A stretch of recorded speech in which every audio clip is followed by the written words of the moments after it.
जो organic matter है उसे बायोलॉजिकली स्टेबल प्रोडक्ट्स में कन्वर्ट करता है।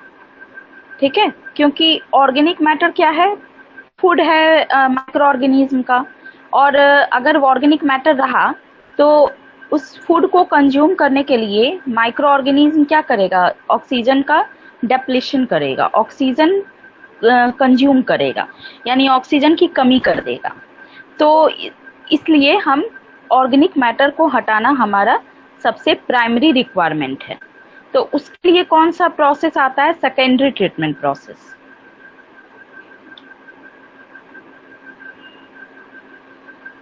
तो सेकेंडरी ट्रीटमेंट प्रोसेस क्या है, it removes the soluble organic matter that escapes primary treatment. Primary treatment से जो रिमूव नहीं हो पाया, जो वहां से निकल गया, तो वो मोस्टली कौन सा और कैसा ऑर्गेनिक मैटर निकलता है, सॉल्युबल ऑर्गेनिक मैटर मोस्टली निकलता है, क्योंकि सस्पेंडेड ऑर्गेनिक मैटर को प्राइमरी ट्रीटमेंट रिमूव कर देता है।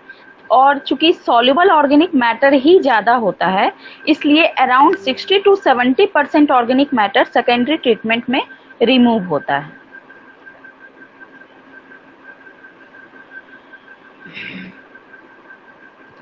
तो इसमें क्या है आपका कि secondary treatment is usually performed by micro organism in a managed aerobic और एनारोबिक प्रोसेस। एरोबिक या एनारोबिक बोथ से हो सकता है, लेकिन जनरली हम एरोबिक प्रोसेस ही प्रीफर करते हैं, क्योंकि एरोबिक प्रोसेस में स्लज कंटेंट कम ये जमा होता है, कम कलेक्ट होता है। ठीक है, तो और एरोबिक प्रोसेस हमारा ज़्यादा होता है, अच्छा होता है, क्योंकि माइक्रो ऑर्गेनिज्म को ऑक्सीजन मिल रहा है और वो स्लज, एनारोबिक में स्लज का प्रोडक्शन बहुत ज़्यादा हो जाता है। इसलिए जो सेकेंडरी ट्रीटमेंट प्रोसेस में मोस्ट ऑफ जो ट्रीटमेंट है, मोस्टली जो भी ऑक्सीडेशन पॉन्ड हुआ या ट्रिकलिंग फिल्टर हुआ या एक्टिवेटेड स्लज प्रोसेस हुआ, सारे प्रोसेस एरोबिक प्रोसेस हैं। ठीक है, लेकिन कुछ प्रोसेस जैसे सेप्टिक टैंक की बात करें, सेप्टिक टैंक हिमहॉप टैंक एक है जो वो एनारोबिक में वर्क करता है। ठीक है, तो secondary treatment system are classified as attached growth system and suspended growth system.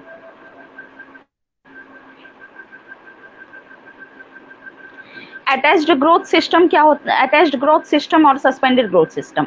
अब देखो इन दोनों सिस्टम को समझना जरूरी है, क्योंकि जो हमारा प्रोसेस है ना आगे, trickling filter, activated sludge process, ये सब इसी दो क्लासिफिकेशन पे बेस्ड है।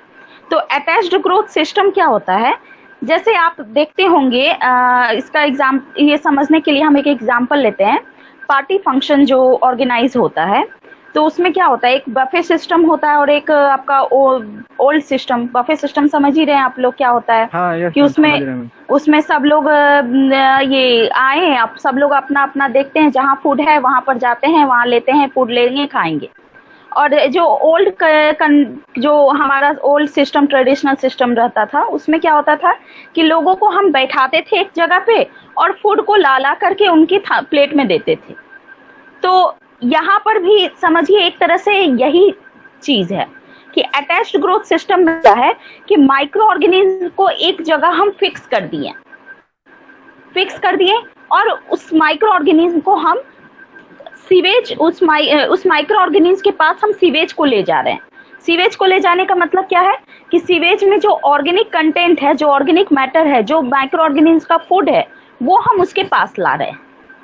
तो ये हो गया अटैच्ड ग्रोथ सिस्टम, कि माइक्रो ऑर्गेनिज्म को हम एक जगह अटैच कर दिए, एक किसी इनर्ट लेयर में अटैच कर दिए।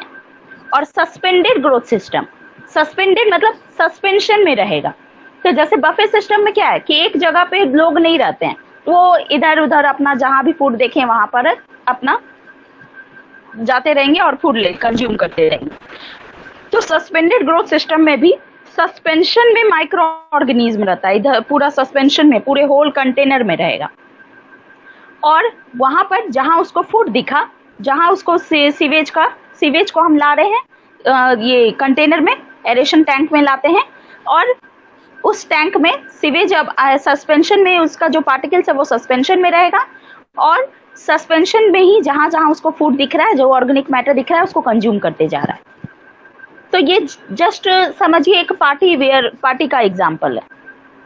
तो अटैच्ड ग्रोथ सिस्टम में एग्जाम्पल अगर देखेंगे तो ट्रिकलिंग फिल्टर और एक रोटेटिंग फिल्टर, क्या कुछ इसी टाइप से होता था, नाम एग्जैक्टली हम याद नहीं कर रहे हैं। जो मेनली आपको ये याद रखना है वो है trickling filter. Trickling filter is based on the attached growth system और एक्टिवेटेड स्लज प्रोसेस है सस्पेंडेड ग्रोथ सिस्टम। तो क्लियर है यहाँ पर अटैच्ड ग्रोथ सिस्टम और सस्पेंडेड ग्रोथ सिस्टम क्या हुआ? Yes ma'am.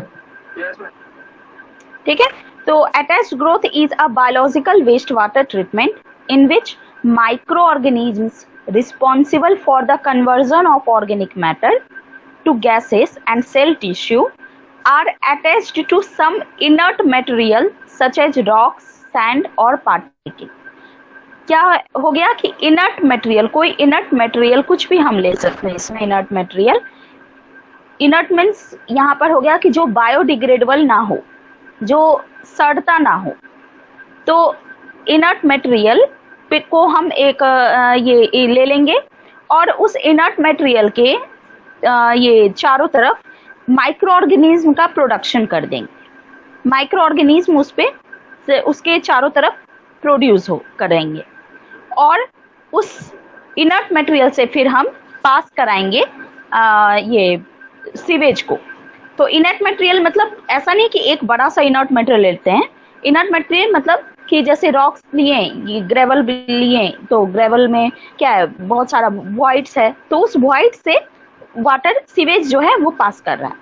तो इस तरीके से हम पूरा एक लेयर बाय लेयर करके इनर्ट मटेरियल का बना दिए और सीवेज को ऊपर से हम स्प्रिंकल कराते हैं उस पूरे लेयर पे। तो सीवेज स्प्रिंकल किया तो जो भी ऑर्गेनिक मैटर है उसका, वो ऑर्गेनिक मैटर को उस इनर्ट मटेरियल में जो माइक्रो ऑर्गेनिज्म अटैच है, वो माइक्रो ऑर्गेनिज्म उस ऑर्गेनिक मैटर को कंज्यूम कर रहा है। ठीक है। सस्पेंडेड ग्रोथ प्रोसेस क्या है कि suspended growth process is a biological waste water treatment in which micro organisms are maintained in suspension while converting organic matter to gases and cell tissue। अब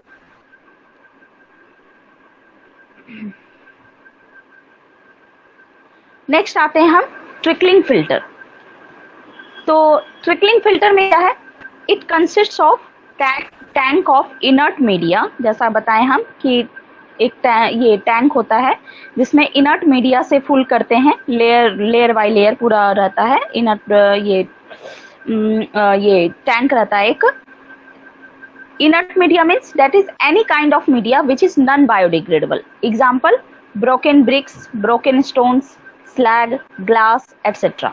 over which the sewage is allowed to sprinkle or trickle down by means of spray nozzles or rotary distributors। यानी इसका diagram हम पहले दिखाते हैं आपको। Diagram visible है सबको? स्क्रीन विजिबल हो रहा है या फर्स्ट पेज ही है? ठीक है, ठीक है। तो इसमें देखिए क्या है, ये टैंक है जैसे, तो इस टैंक में इनर्ट मीडिया, यहाँ पर नीचे जो भी दिख रहा है वो इनर्ट मीडिया है और ऊपर से क्या हो रहा है, सीवेज को स्प्रिंकल कराया जा रहा है। ठीक है, तो इसी तरह का सिस्टम रहता है ट्रिकलिंग फिल्टर में।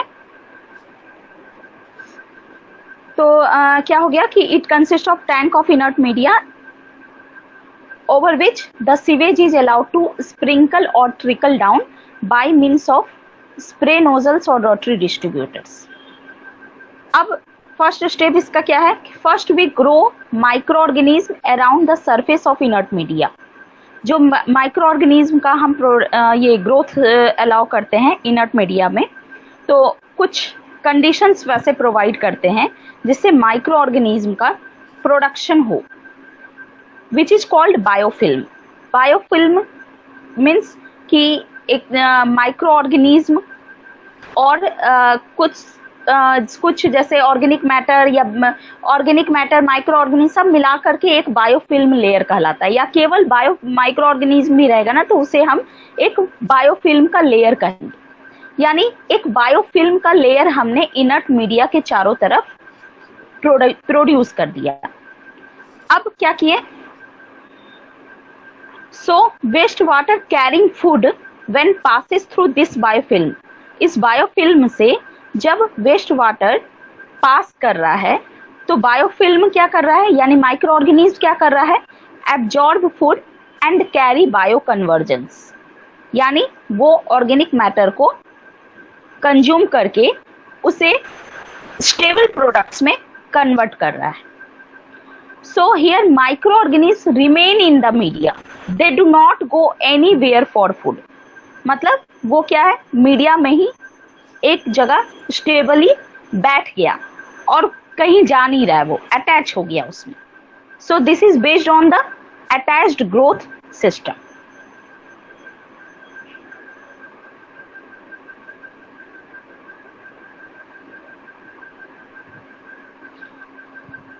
ठीक है, तो यहाँ क्या है, माइक्रो ऑर्गेनिज्म रिमेन मीडिया में अटैच हो गया और वो कहीं इधर उधर नहीं जा रहा है फूड के लिए। So this is based on the attached growth system. Trickling filter consist of a bed, TF अब हम लिखेंगे तो ट्रिकलिंग फिल्टर समझिएगा। तो trickling filter consist of a bed of highly permeable media. अब जैसे हमने बताया था slow sand filter, rapid sand filter, तो उसमें भी क्या था कि सैंड का लेयर था, सैंड का लेयर, लेकिन वहां पर क्या था, परमिएबिलिटी उसकी यानी लो परमिएबल था, धीरे धीरे पास कराना था। लेकिन चूंकि यहाँ पर सीवेज है तो सीवेज के लिए हमें परमिएबिलिटी ज्यादा देना पड़ेगा, वाइड्स ज्यादा देना पड़ेगा, इसलिए यहाँ पर सैंड नहीं बल्कि ब्रोकन ब्रिक्स, ब्रोकन स्टोन्स, ये सब का एक लेयर, एक मीडिया प्रोवाइड करते हैं। ठीक है, तो trickling filter consist of a bed of highly permeable media packed in a circular cylindrical tank. Circular cylindrical tank में पैक है ये। ठीक है, जनरली सर्कुलर सिलिंड्रिकल टैंक ही ऑप्ट होता है, कहीं कहीं आप कभी कभी रेक्टेंगुलर भी होता है, लेकिन जनरली सर्कुलर ही होता है ये। As waste water passes through inert media, जैसे वेस्ट वाटर इनर्ट मीडिया से पास कर रहा है, यानी जो ब्रोकन ब्रिक्स, ब्रोकन स्टोन से पास कर रहा है, तो उसके चारों तरफ क्या है, बायोफिल्म है। तो जैसे जैसे वेस्ट वाटर पास करते जा रहा है वो बायोफिल्म यानी वो माइक्रो ऑर्गेनिज्म क्या कर रहा है, उस वेस्ट वाटर से ऑर्गेनिक मैटर को कंज्यूम करते जा रहा है, यानी फूड को लेते जा रहा है।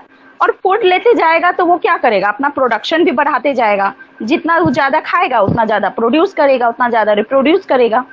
तो यानी माइक्रो ऑर्गेनिज्म का नंबर बहुत ज्यादा होते जा रहा है। ठीक है, धीरे धीरे थिकनेस ऑफ बायोफिल्म क्या हो रहा है around the inert media, increase कर रहा है with time, because more food available, more growth of micro organism.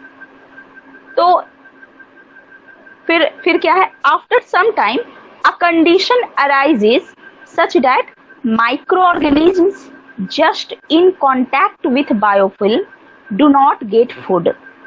अब यहाँ पर ये समझने के लिए हमने यहाँ फिगर ड्रॉ किया है।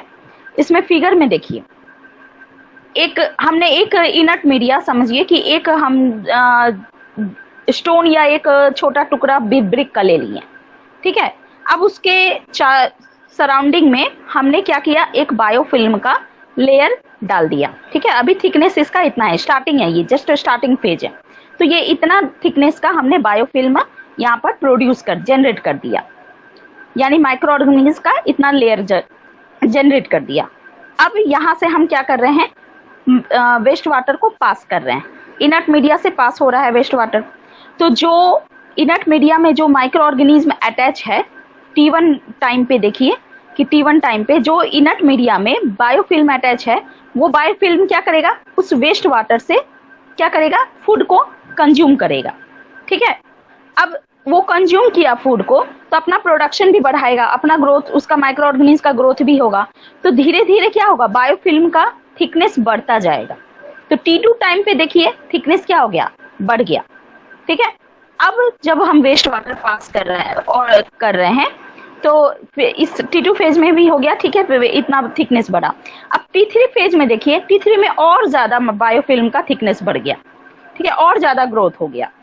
तो अब जब हम वेस्ट वाटर का ये पास कर रहे हैं यहाँ से, तो क्या हो रहा है कि जो वेस्ट वाटर के जस्ट जो बायोफिल्म है वेस्ट वाटर के जस्ट टच में है, वो तो वेस्ट वाटर से फूड ले लेगा, लेकिन जो इनर्ट मीडिया के जस्ट कांटेक्ट में है उसके पास सीवेज नहीं पहुंच पा रहा है, यानी वो फूड वहां से नहीं ले पा रहा है। तो क्या हो जाएगा, वो फूड नहीं ले पा रहा है तो वो धीरे धीरे वो डेथ फेज में आ जाएगा, धीरे धीरे वो डेथ फेज में आएगा। यानी डेथ फेज में आएगा तो इनर्ट मीडिया से उसका कांटेक्ट खत्म होते जाएगा।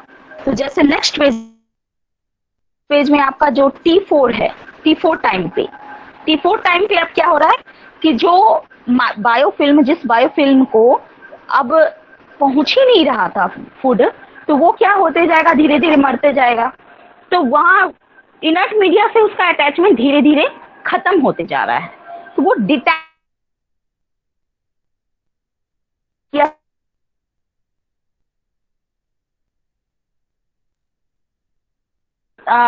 अलग हो गया वो, तो वो क्या हो गया, अलग होकर के वो नीचे सेटल कर गया एज ए स्लज। तो नीचे सेटल कर गया एज ए स्लज, और फिर वो जो एफ्लुएंट है, वो एफ्लुएंट में जो बायोफिल्म है, जो ऑर्गेनिक मैटर है, एफ्लुएंट में अब ऑर्गेनिक मैटर भी कम रहेगा और माइक्रो ऑर्गेनिज्म भी कम रहेगा। स्लज में सारा बायोफिल्म आ गया, जो नीचे जो सेटल कर रहा था, जब डिटैच हो गया बायोफिल्म इनर्ट मीडिया से, तो वो बायोफिल्म क्या हो गया, नीचे जाकर के सेटल कर गया, नीचे स्लज में सेटल कर गया। और कुछ बायोफिल्म फिर भी उसमें रह जाता है, कुछ बायोफिल्म फिर भी उसमें रहेगा। और फिर से जब वेस्ट वाटर आएगा, तो अगेन जब वेस्ट वाटर आएगा तो अगेन फिर वही प्रोसेस फिर से रिपीट होने लगेगा कि फिर से वो वेस्ट वाटर से फूड लिया, फिर से धीरे धीरे उसका थिकनेस बढ़ा, और थिकनेस बढ़ते बढ़ते फिर एक टाइम ऐसा आएगा कि जो जस्ट अटैच है ये इसमें इनर्ट मीडिया से, वो धीरे धीरे वहां से डिटैच होने लगेगा। तो ये धीरे धीरे डिटैच होकर के वो फिर स्लज में सेटल कर जाएगा, एज ए स्लज सेटल कर जाएगा। तो और फिर से वो छोटा पतला सा थिन लेयर बन जाएगा। तो वो थिन लेयर से जब फिर वेस्ट वाटर पास करेगा, फिर से वो वही पूरा साइकिल रिपीट करेगा। तो अगेन ये साइकिल रिपीट होते जाता है, ठीक है। और ये स्लज में बायोफिल्म कलेक्ट होते जाता है और एफ्लुएंट हमारा प्योर होते जाता है। तो detachment of this attached biofilm is called sloughing. Sloughing क्या होता है कि जो अटैच्ड बायोफिल्म का डिटैचमेंट हो जा रहा है, जो इनर्ट मीडिया से हट जा रहा है, दिस इज कॉल्ड स्लफिंग। तो क्या क्लियर है ट्रिकलिंग फिल्टर का ऑपरेशन? हाँ क्लियर है मैम, लेकिन ये जो माइक्रो ऑर्गेनिज्म जो स्टार्टिंग पेज में आया मैम, वो तो खुद आया होगा, उसको तो हम लोग प्रोड्यूस नहीं करवाए होंगे मैम। नहीं, उसको हम प्रोड्यूस कुछ कंडीशंस ऐसा प्रोवाइड करते हैं। होता क्या है कि जैसे एक्टिवेटेड स्लज प्रोसेस हुआ या ट्रिकलिंग फिल्टर हुआ, स्टार्टिंग में थोड़ा सा वैसा माइक्रो ऑर्गेनिज्म को जनरेट करना पड़ता है। स्टार्टिंग में कुछ कंडीशंस ऐसे प्रोवाइड करने थे। बहुत सारे एनिमल हस्बेंड्री शॉप में भी कुछ ये मिलते हैं कुछ प्रोडक्ट्स, जिससे माइक्रो ऑर्गेनिज्म का प्रोडक्शन किया जाता है, ठीक है।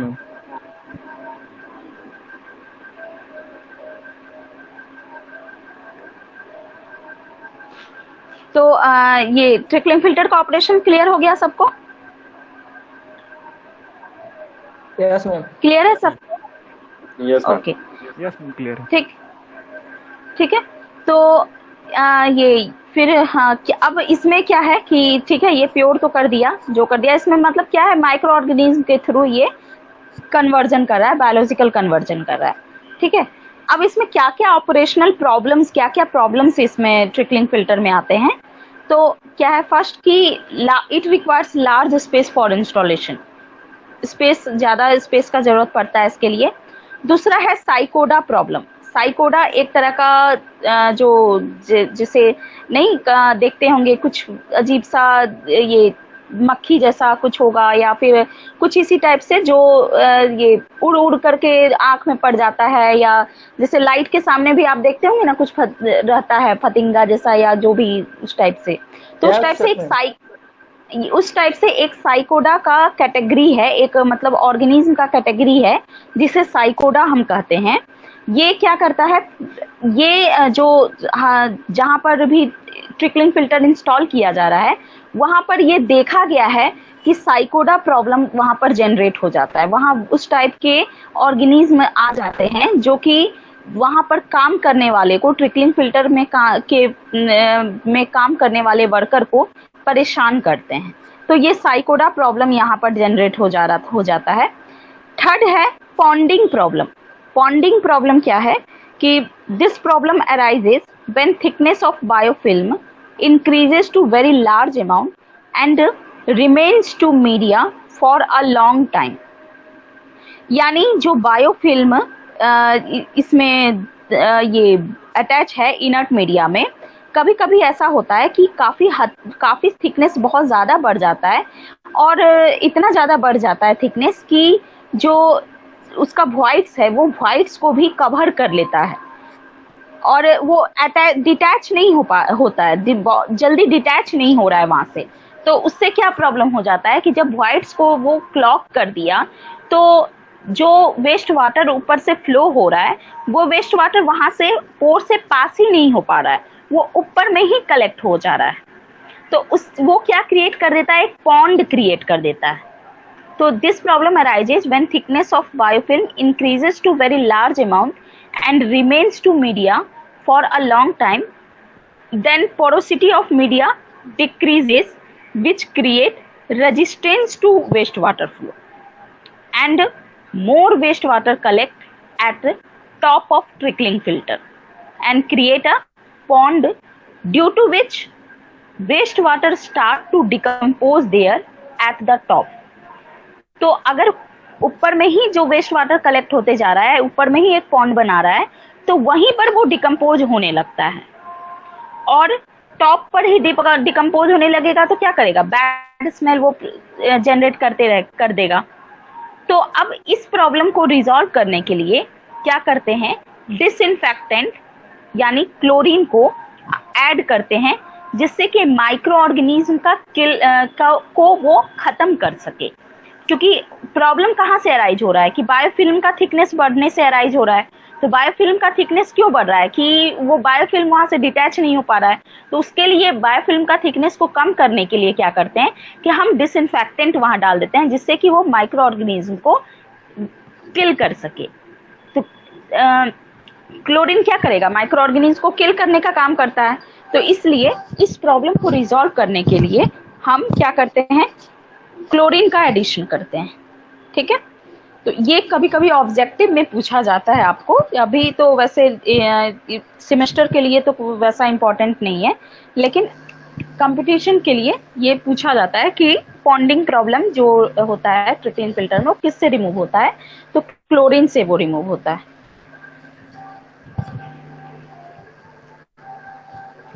नेक्स्ट है activated sludge process. Trickling filter सबको समझ में आ गया? हाँ, यस मैम, आ गया। Yes ma'am. ओके, अब नेक्स्ट है एक्टिवेटेड स्लज प्रोसेस। तो एक्टिवेटेड स्लज प्रोसेस जैसा कि हमने बताया कि किस पे है, बफे सिस्टम यानी सस्पेंडेड कल्चर सिस्टम पे बेस्ड है। ठीक है, तो इसमें फ्लो डायग्राम जो इसका एक्टिवेटेड स्लज सिस्टम का है, देखिए फ्लो डायग्राम इसमें क्या है। सबसे पहले रॉ सीवेज गया स्क्रीनिंग पे, ग्रिड चैम्बर पे, प्राइमरी सेडिमेंटेशन टैंक पे, यहाँ तक तो आपको पता है। उसके बाद प्राइमरी सेडिमेंटेशन टैंक से जो निकला वो हम किस में भेजे, एरेशन टैंक में भेजे। एरेशन टैंक में जहाँ पर माइक्रो ऑर्गेनिज्म जो सस्पेंशन में रहेगा और माइक्रो ऑर्गेनिज्म ऑर्गेनिक मैटर का कन्वर्जन करेगा, बायोलॉजिकल कन्वर्जन करेगा एरेशन टैंक में। एरेशन टैंक में जो भी बायोलॉजिकल कन्वर्जन होता है वो एरेशन टैंक में ही होता है। ठीक है, अब एरेशन टैंक में हुआ, सारा कन्वर्जन हो गया। उसके बाद यहाँ एरेशन टैंक में कन्वर्जन होकर के वो कहाँ जाएगा, सेकेंडरी सेडिमेंटेशन टैंक में उसे भेज देंगे, जहाँ पर वो क्या करेगा, सेटल करेगा, जो कन्वर्ट हुआ है सारे मटेरियल सेटल करेंगे एज अ स्लज, और जो एफ्लुएंट है उस एफ्लुएंट को फिर हम आगे भेज देंगे, क्लोरिनेशन करते हैं। अगर ये आपको अगर टर्शियरी ट्रीटमेंट करना रहा तो क्लोरिनेशन करेंगे, नहीं तो इसको एज इट इज भेज देंगे वहां से सेकेंडरी सेडिमेंटेशन टैंक से।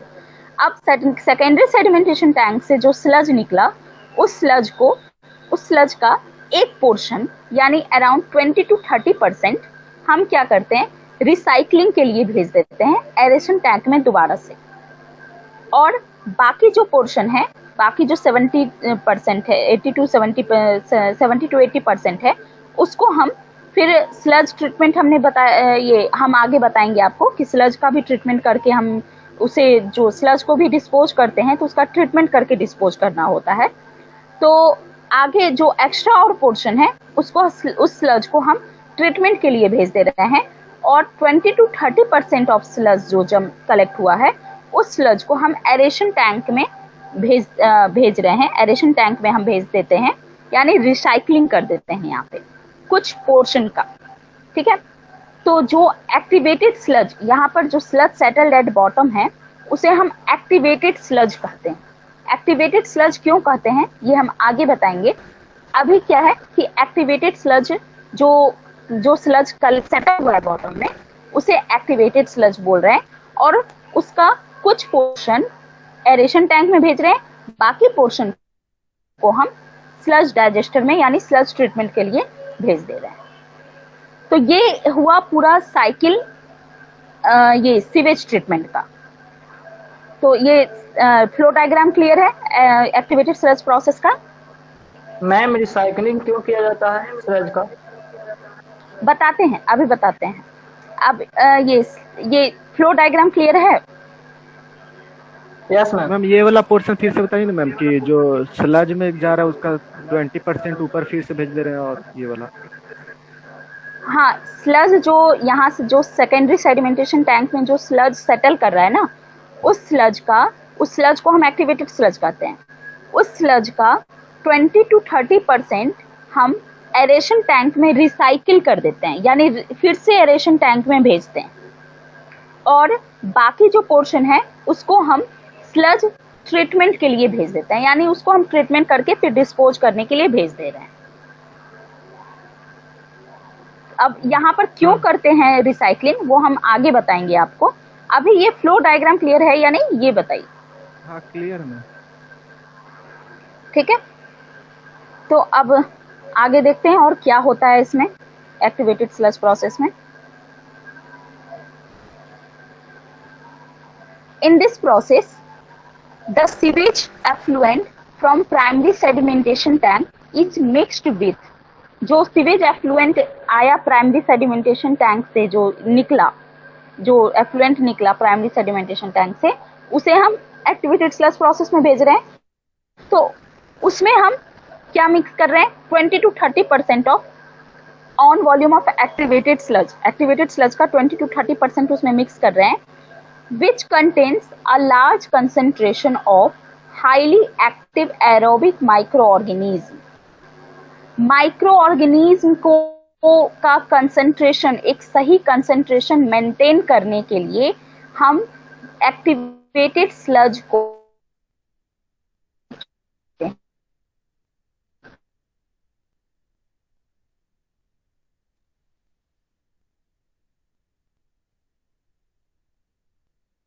आवाज नहीं आ रहा है मैम।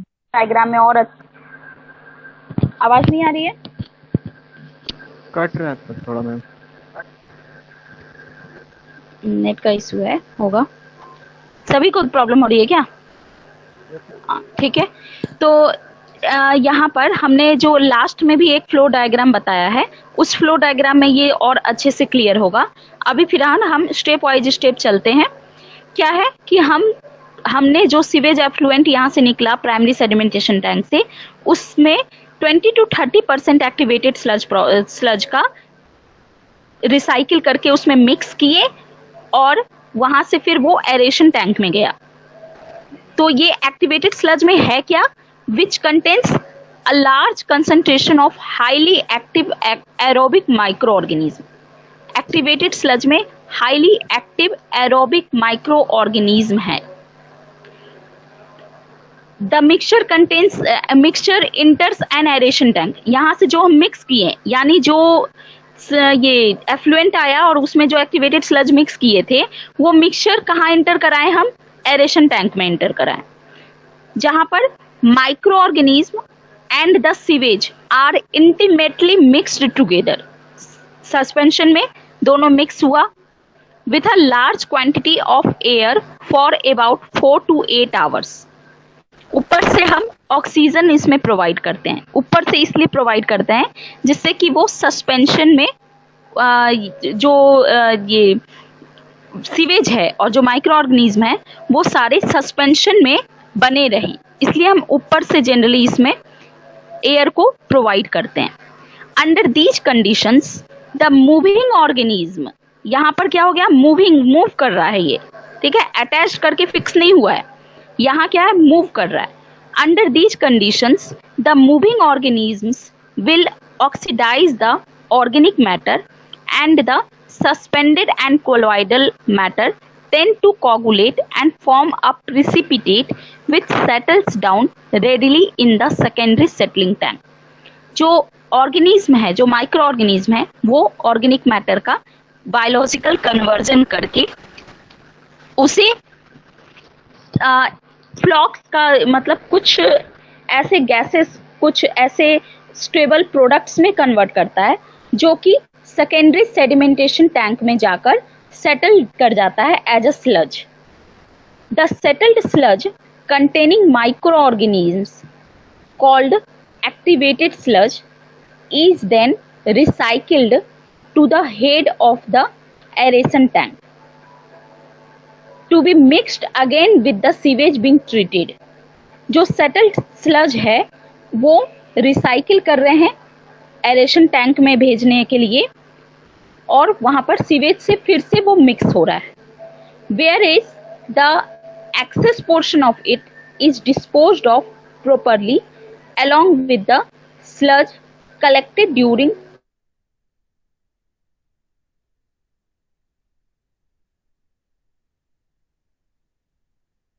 है ना, वो समझिए कि एक तरह से प्राइमरी ट्रीटमेंट का जो स्लज कलेक्ट होता है उस स्लज को ही इम्पोर्टेंटली उसी स्लज को ज़्यादा ज़रूरी है ट्रीटमेंट करना, क्योंकि क्या है कि प्राइमरी ट्रीटमेंट में बायोलॉजिकल कन्वर्जन नहीं हो रहा है। प्राइमरी ट्रीटमेंट में हमने क्या बताया था प्राइमरी सेडिमेंटेशन टैंक में कि जो वाटर वेस्ट वाटर इंटर करता है वो वेस्ट वाटर क्या सस्पेंशन वाला जो रहेगा वो क्या होगा कि सेटल करेगा और बाकी एफ्लुएंट में फिर बाकी एफ्लुएंट निकलता है। तो वो क्या होता है without treatment without biological conversion वहां पर सेटलमेंट हो रहा है ऑर्गेनिक मैटर का, तो इसलिए वो ज्यादा हार्मफुल है। इसलिए उस ऑर्गेनिक मैटर को के साथ ये उस ऑर्गेनिक मैटर का ट्रीटमेंट बहुत जरूरी है, उस स्लज का ट्रीटमेंट बहुत जरूरी है। तो यहाँ पर जो एक्टिवेटेड स्लज प्रोसेस है यहाँ पर भी जो स्लज कलेक्ट हो रहा है उस स्लज में कुछ पोर्शन रिसाइकलिंग के लिए भेज रहे हैं और बाकी पोर्शन को प्राइमरी ट्रीटमेंट के जो स्लज कलेक्ट हुआ है उस स्लज के साथ मिक्स करके उसका ट्रीटमेंट में भेज देते हैं। तो अब क्या हो गया इसका मतलब कि जो एक्टिवेटेड स्लज प्रोसेस है उसमें 2 यूनिट होता है, एक एरेशन टैंक होता है और एक सेकेंडरी सेडिमेंटेशन टैंक होता है जहां पर जो स्लज है वो सेटल करेगा और एफ्लुएंट वहां से फिर पास आउटलेट के थ्रू पास होगा। तो अब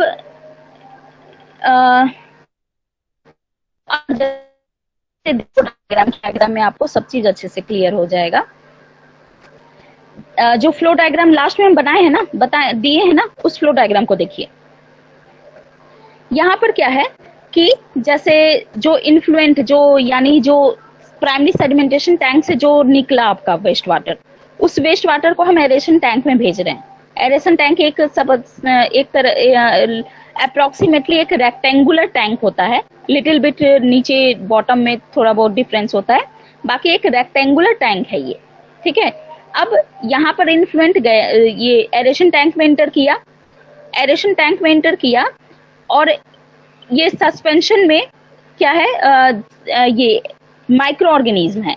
स्टार्टिंग में अगर एकदम हम स्टार्टिंग करें कि जैसे एकदम बिल्कुल न्यू प्लांट हमको स्टैब्लिश करना है, तो न्यू प्लांट में स्टैब्लिश करने में एक्टिवेटेड स्लज का जनरेशन करना थोड़ा सा डिफिकल्ट टास्क हो जाता है।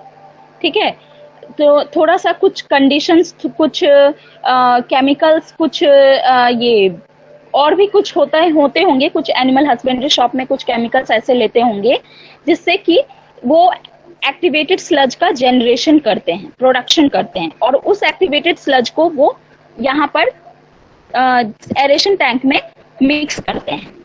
एकदम स्टार्टिंग में तो आपका ये एक्टिवेटेड स्लज नहीं आएगा ना, कि एक्टिवेटेड स्लज आपका सेटल तो तुरंत स्टार्टिंग में तो नहीं करेगा, वो तो धीरे धीरे जब हम प्रोसेस आगे कंटिन्यू करेंगे तब करेगा।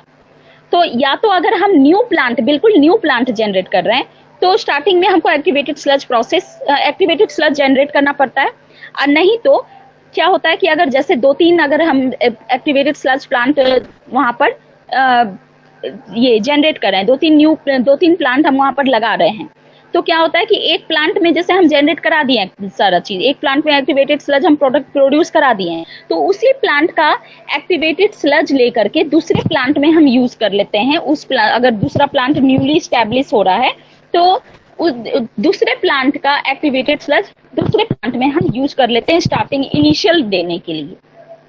तो एक्टिवेटेड स्लज इसी तरह से जनरेट किया जाता है। तो स्टार्टिंग में एक्टिवेटेड स्लज जनरेट किया गया और वो एरेशन टैंक में मिला दिया। अब एरेशन टैंक में मिलाने पे क्या हो गया कि माइक्रो ऑर्गेनिज्म वहां पर है, ठीक है, उसमें सस्पेंशन में माइक्रो ऑर्गेनिज्म है। जब इन्फ्लुएंट यहाँ से इंटर कर रहा है, इन्फ्लुएंट में क्या है, ऑर्गेनिक मैटर है, यानी माइक्रो ऑर्गेनिज्म का फूड है। तो इंटर किया, तो जैसे इंटर करता है स्टार्टिंग में, तो माइक्रो ऑर्गेनिज्म को क्या एक साथ दिखता है कि बहुत ज्यादा उसके पास फूड अवेलेबल है, और क्या दिखेगा कि वो वेस्ट वाटर धीरे धीरे उससे हटते जा रहा है। उससे क्या हो रहा है कि इन्फ्लुएंस से आउटलेट तक में जा रहा है ना, तो धीरे धीरे उसे क्या लगेगा कि वो फूड धीरे धीरे जाते जा रहा है, उससे दूर जाते जा रहा है। तो वो माइक्रो ऑर्गेनिज्म क्या करेगा, स्टार्टिंग में बहुत ज्यादा अमाउंट में फूड कंज्यूम करने लगता है, और स्टार्टिंग फेज में वो प्रोडक्शन भी माइक्रो ऑर्गेनिज्म का बहुत करने लगता है। उसके बाद इतना ज्यादा अमाउंट में वो स्टार्टिंग में ही कर लेता है कि धीरे धीरे आउटलेट तक आते आते फूड का डेफिशिएंसी होने लगता है। यहाँ जो इसका एरेशन टैंक का जो आउटलेट जोन है, जो एरेशन टैंक का आउटलेट के पास में है, वहां पर क्या होता है, धीरे धीरे डेफिशिएंसी होने लगता है। ठीक है, तो उससे क्या होता है कि जो माइक्रो ऑर्गेनिज्म है उसमें वो धीरे धीरे क्या डेड कंडीशन में आने लगते हैं। डेड होते नहीं है, they are about to die, means वो डीएक्टिवेट हो जाते हैं। ठीक है, और डीएक्टिवेट होकर के वो फिर क्या, वो डीएक्टिवेट स्टेज में ही सेकेंडरी सेडिमेंटेशन टैंक में पहुंच जाते हैं। वो आउटलेट के थ्रू डीएक्टिवेट स्टेज में ही सेकेंडरी सेडिमेंटेशन टैंक में पहुंच जा रहे हैं, और फिर वहां पर वो सेटल कर जा रहे हैं एज अ स्लज, और वो स्लज सेटल कर जा रहे हैं, वो they are about to die. वो अभी वो डेथ फेज में आए नहीं है, बल्कि डेथ फेज में आने वाले हैं। अगर कुछ टाइम और उनको फूड नहीं मिला तो वो डेथ फेज में आ जाएंगे, लेकिन अभी वो डेथ फेज में नहीं आए हैं। तो जो स्लज यहाँ पर क्या हुआ कि जो स्लज यहाँ पर कलेक्ट हुआ है, उस स्लज में क्या है, कुछ डेड सेल्स भी हैं और कुछ लाइव सेल्स भी हैं। यानी कुछ माइक्रो ऑर्गेनिज्म आउटलेट तक आते आते क्या होते हैं, डेड भी हो जाते हैं, और कुछ माइक्रो ऑर्गेनिज्म क्या है, डीएक्टिवेटेड स्टेज में भी रहते हैं। तो जो स्लज यहाँ पर सेकेंडरी सेडिमेंटेशन टैंक में कलेक्ट हो रहा है, वो स्लज में डेड सेल्स और लाइव सेल्स दोनों हैं। अब इस स्लज को जब हम यहाँ से ये बॉटम से निकाल रहे हैं, तो उस स्लज का कुछ पोर्शन को जब हम रिसाइकलिंग कर रहे हैं एरेशन टैंक में, तो अब क्या हो रहा है, जब एरेशन टैंक में रिसाइकिल कर रहे हैं तो जो लाइव सेल्स हैं जो डीएक्टिवेटेड स्टेज में हैं, उनको क्या मिलेगा, उनको फिर से फूड मिल जाएगा। तो वो जब जब उनको फूड मिल जा रहा है तो वो अगेन एक्टिव बन जा रहे हैं, अगेन वो अपने एक्टिव स्टेज में आ जा रहे हैं। ठीक है, तो इसलिए हम यहाँ पर रिसाइकलिंग करते हैं कि रिसाइकिल करके जो कुछ लाइव सेल्स रह जाते हैं उस लाइव सेल्स को हम यहाँ पर रिसाइकिल करके एक माइक्रो ऑर्गेनिज्म का सही कंसेंट्रेशन हम एरेशन टैंक में मेंटेन करते हैं। यहाँ पर आगे भी जब डिजाइन पारा एक इसमें आता है आपको एक्टिवेटेड स्लज प्रोसेस में डिजाइन पैरामीटर्स, उसमें food to micro organism ratio और ये और भी बहुत सारे वहां पर हैं पैरामीटर्स हैं जो कि इम्पोर्टेंट हैं। तो वो लेकिन आपके लेवल तक में नहीं जानना जरूरी है, इसलिए हमने वो नहीं बताया। लेकिन वहां पर डिजाइन पैरामीटर में क्या है, जैसे food to micro organism ratio, तो ये क्या है कि एक रेशियो कि इतने फूड पे इतने माइक्रो ऑर्गेनिज्म होने चाहिए, वो रेशियो मेंटेन करना जरूरी है। इसलिए वही रेशियो को मेंटेन करने के लिए हम यहाँ पर क्या कर रहे हैं, एक्टिवेटेड स्लज का रिसाइकलिंग कर रहे हैं, जिससे कि जो लाइव सेल्स डीएक्टिवेट हो गए हैं उस लाइव सेल्स को फिर से एक्टिवेट करके माइक्रो ऑर्गेनिज्म में कन्वर्ट किया जाए, जो सही food to micro organism ratio provide करे और हमारा सिस्टम कंटिन्यूअस वे में रन कर सके।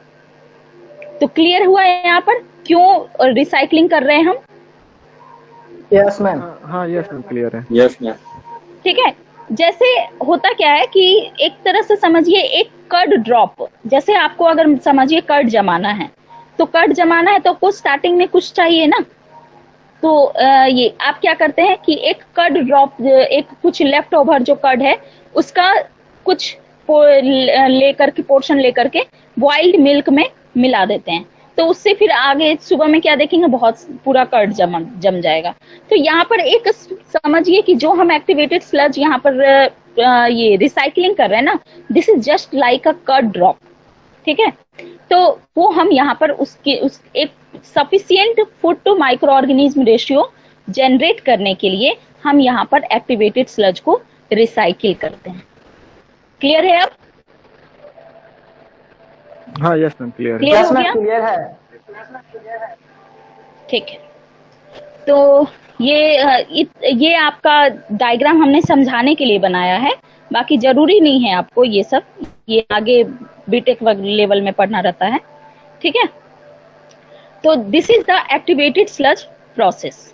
तो यहाँ पर जो एफ्लुएंट यहाँ से ऑब्टेन हो रहा है, the effluent obtain from a properly, screen visual है या नहीं सभी को? विजिबल है मैम। Yes ma'am. हाँ ठीक है, तो the effluent obtained from a properly operated activated sludge plant is of high quality का effluent यहाँ से निकलता है। ट्रिकलिंग फिल्टर से भी ज्यादा हाई क्वालिटी होता है, यानी इसमें जो एफ्लुएंट में बीओडी है वो, अच्छा बीओडी कम होना चाहिए या ज्यादा होना चाहिए? जो एफ्लुएंट निकल रहा है, जो एफ्लुएंट निकल रहा है उसका बीओडी कम, मेरा मतलब हमारी जो क्वालिटी अच्छी होने के लिए कम बीओडी चाहिए या ज्यादा? हाँ कम होना चाहिए, कम होना चाहिए। बीओडी की डिमांड है उसका। हाँ तो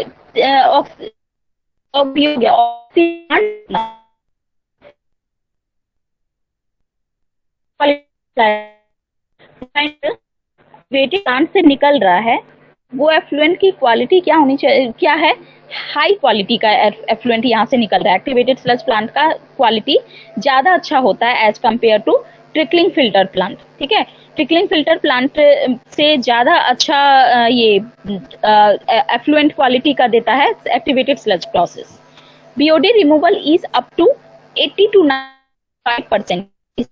एक्टिवेट प्रोसेस में बीओडी रिमूवल 85% होता है and bacteria removal is up to 90 to 95%. Moreover, land area required is also quite less as compared to trickling filter. तो ये सब इसका एडवांटेज हो गया एक्टिवेटेड स्लज प्लांट का। क्लियर हो गया? क्लियर है सभी को एक्टिवेटेड स्लज प्रोसेस? ठीक है, तो ये हो गया आपका कि activated sludge process, trickling filter. Next class में ऑक्सीडेशन, पॉन्ड ऑक्सीडेशन, डिच और सेप्टिक टैंक, ये तीनों एक साथ बता देंगे, उसके बाद स्लज में पहुंच जाएंगे। ठीक है, तो आज क्लास को ये ओवर कर देते हैं।